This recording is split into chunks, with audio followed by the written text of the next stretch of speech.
Hi, I'm Dong Sean. Welcome to Digging into China, where we explore China in depth to review unique perspectives. Not long ago, Xi Jinping faced widespread ridicule both domestically and internationally for his surprising comments questioning the harm of deflation. However, it appears he has since recognized the issue and is now prepared to address it decisively. At the 6th meeting of the Central Financial and Economic Commission in early July, Xi issued a directive to tackle disorderly low-price competition among businesses in accordance with the law, encourage companies to enhance product quality, and facilitate the orderly withdrawal of outdated production capacity. This is significant. Any company deemed by Xi to have obsolete capacity risks mandatory closure. Historically, the Communist Party has frequently undertaken such purges of outdated capacity, revisiting the practice every few years. In China's hybrid market economy, the government's heavy-handed intervention often manifests as campaign-style governance. When a policy is announced to promote a specific industry, the nation surges into action, reminiscent of a modern great leap forward. Yet, this enthusiasm soon leads to overcapacity and fierce competition, prompting another policy to eliminate excess capacity, resulting in widespread business failures. Such campaign-style governance squanders vast resources and is highly inefficient. In this video, we'll explore which companies might face elimination this time and what strategies Xi has devised to address overcapacity. The periodic elimination of outdated capacity is a long-standing practice of the Communist Party, though it has yet to be perfected. To provide a context, let's look back to Zhu Rongji's era in 1998. Zhu championed state-owned enterprise reforms under the guise of structural adjustment, which was essentially a large-scale capacity purge. From 1998 to 2002, state-owned enterprises cut 35 million jobs nationwide, and thousands of small coal mines, steel plants, and township enterprises were labeled as backward and swiftly dismantled. While Zhu aimed to resolve the lingering issues of the planned economy, the reforms led to millions of layoffs, causing numerous family hardships. A few years ago, a TV series called The Long Season portrayed the struggles of workers in northeast China's industrial regions during that period. It's worth a watch for those interested. The next cycle occurred under Wen Jiabao. Following the 2008 financial crisis, Wen unleashed a 4 trillion yuan stimulus to rescue the economy. Consequently, China became an infrastructure powerhouse. Real estate soared, and industries like cement, steel, and coal enjoyed a golden era. In 2009, China's steel and cement production surged, making it the global leader. The demand was so intense that there weren't enough train cars to transport coal, leading to fierce competition for logistics. It was a frantic period. However, these industries soon faced overcapacity. When Li Keqiang assumed office, he promptly called for capacity reduction. At the 2016 Central Economic Work Conference, the State Council formally introduced supply-side structural reforms, elevating capacity reduction to a national priority. Over the next few years, industries like coal, steel, and cement faced stringent measures. From 2016 to 2020, approximately 5,000 coal mines were closed. The steel industry achieved its 150 million ton capacity reduction target within 2 years, and numerous zombie companies were shuttered or merged. The cement industry underwent capacity consolidation, with the top 10 firms' capacity concentration doubling to 70%. Subsequently, Li Keqiang was sidelined, and Xi Jinping's concept of new quality productive forces emerged, sparking another policy-driven boom. Industries like electric vehicles, solar panels, energy storage, and lithium batteries were heralded as the advanced productive forces of the new era. However, Xi's limited economic understanding overlooked the potential for overcapacity.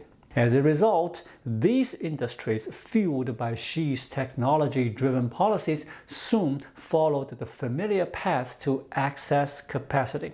Consider solar panels. China's solar capacity has exceeded 1,200 gigawatts, more than double the global new installations. This has driven component prices down, causing losses for major firms and bankruptcies for smaller ones. In 2024, Jinko Solar reported a net loss exceeding $1.2 billion, and the industry formed a production control alliance with the state-owned enterprises holding emergency meetings to stabilize the sector. The competition is relentless. Lithium batteries face a similar fate. In 2024, China's lithium battery capacity reached approximately 2,600 gigawatt hours, while global demand was less than half that amount. Low capacity utilization, a 90% drop in lithium ore prices, and industry profits hitting rock bottom have led to layoffs, delayed projects, and restructuring efforts. Electric vehicles are no exception. In 2024, China's EV production approached 13 million units, but industry capacity exceeded 25 million. This means that for every vehicle sold, an equivalent amount of capacity sits idle. With over 300 models competing, the top 10 brands dominate, and industry leader BYD's aggressive pricing has forced even Tesla to cut prices repeatedly. Most new EV startups are still losing money to sell cars, with average profit margins dipping below 4%, pushing many to the brink of bankruptcy. Xi has taken notice and is now intervening, targeting the very new quality productive forces he once championed, particularly in the EV sector. We've covered BYD extensively, and their role in igniting price wars underscores the severity of overcapacity. Recently, an open letter from auto dealers associations in Shanghai, Jiangsu, Zhejiang, Anhui highlighted the industry's struggles: overwhelming inventory, strained cash flows, declining sales, and the pressure from manufacturers. It's no surprise that even BYD is facing Xi's scrutiny. Following regulatory discussions, reports in late June indicate that BYD has quietly reduced nighttime production at some factories and slowed new plants' construction. Employees have also noted reduced overtime and a halt in expansion. So, what might the EV industry's capacity purge look like, and how will Xi reshape it? I predict that compliant, technologically advanced companies with a strong export potential will be designated as advanced capacity, preserved, and further supported. Meanwhile, firms with persistent losses and no export prospects will be labeled as backward and targeted for elimination. Large, politically aligned companies like BYD are likely to be spared. However, smaller firms surviving on financing with strained cash flows and ongoing losses like NIO may face acquisition or bankruptcy. The industry will likely consolidate into a few state-owned giants and leading private firms. State-owned enterprises such as SAC, FAW, Dongfeng, Chang'an, BAIC, and GAC, which transitioned from traditional automakers to EVs, are certain to remain. Among private firms, BYD, Xiaomi, and Geely are likely to endure, but I'm less optimistic about the new EV players like NIO, Xiaopeng, and Li Auto. They may be merged, with perhaps one surviving at the best. Now, why does China repeatedly fall into this cycle of overcapacity followed by purges of outdated capacity every few years? It's not only inefficient but also wastes immense resources, strains public finances, harms the environment, and undermines entrepreneurs, investors, and workers. In essence, China's overcapacity is not accidental but a systemic inevitability. First, the state frequently engages in misguided campaign-style development. In Western markets, overcapacity typically arises from natural expansion and competition followed by self-correction. In China, this It's driven by the Communist Party's policies akin to Mao's Great Leap Forward. When the central government issues a directive or Xi champions a new direction like new quality productive forces, resources flood in. Subsidies, loans, land allocations, and tax exemptions align with the trend, and you are guaranteed benefits. This distorts resource allocation. Resources should flow to companies with advanced technology, efficient management, and market vision. In China, they often go to those skilled at self-promotion, bold promises, or political connections.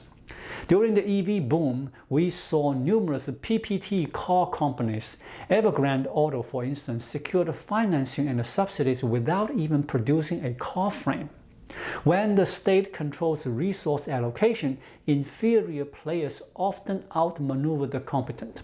Second, the Communist Party's excessive intervention is evident in its uniform policies. One day EVs are encouraged, the next subsidies are scrutinized. Yesterday, new quality productive forces were celebrated. Today, excess capacity is targeted. One moment you are a model of progress, the next you are obsolete. The government's heavy hand seeks to replace the market in directing resources and investments.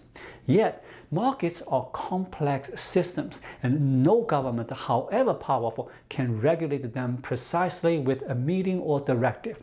The result is inevitable chaos. Third, local governments prioritize political achievements over market realities.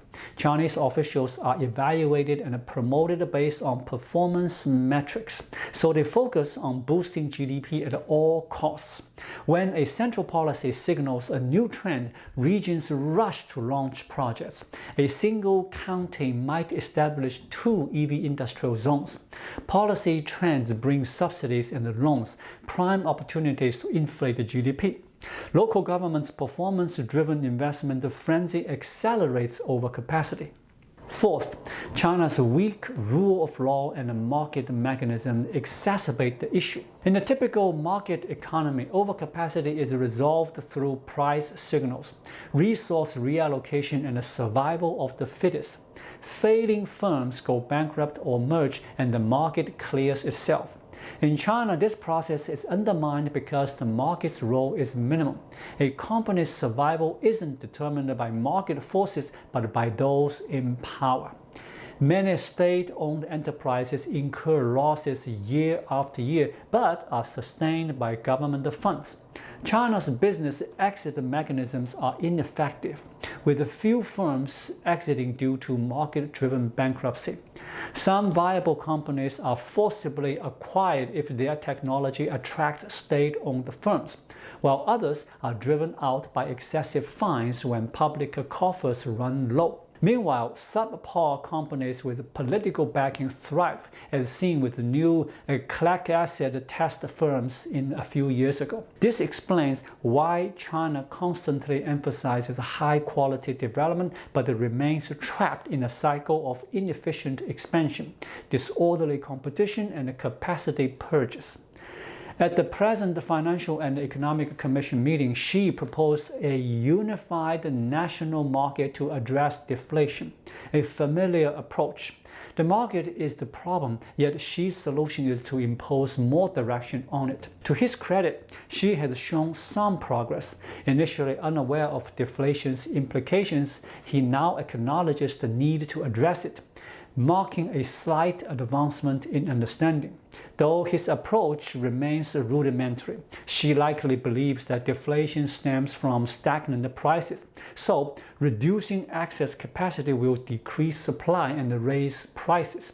He attributes price wars to inconsistent standards and local protectionism, assuming a unified national market will resolve everything. This idea may seem reasonable, but those with basic economic knowledge recognize its simplicity. Deflation's root cause is insufficient demand, not excess supply. Reducing capacity won't raise prices if demand continues to decline.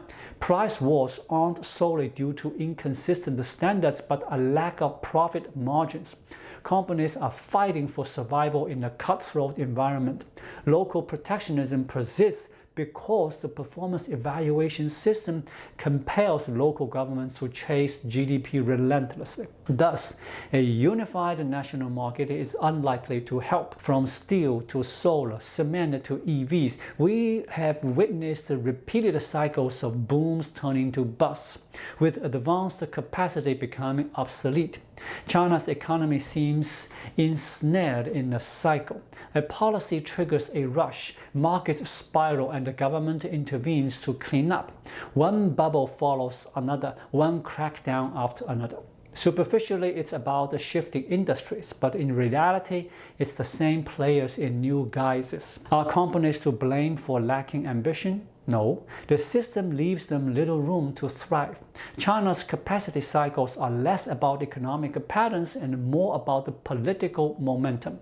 High-quality development remains a slogan, as the true progress requires market rules, legal frameworks, and entrepreneurial confidence, none of which China possesses. Xi's inclination to dictate the directions is growing stronger. However, resources are finite. With the Communist Party's persistent campaign-style governance and the recurring overcapacity, these resources will eventually be depleted.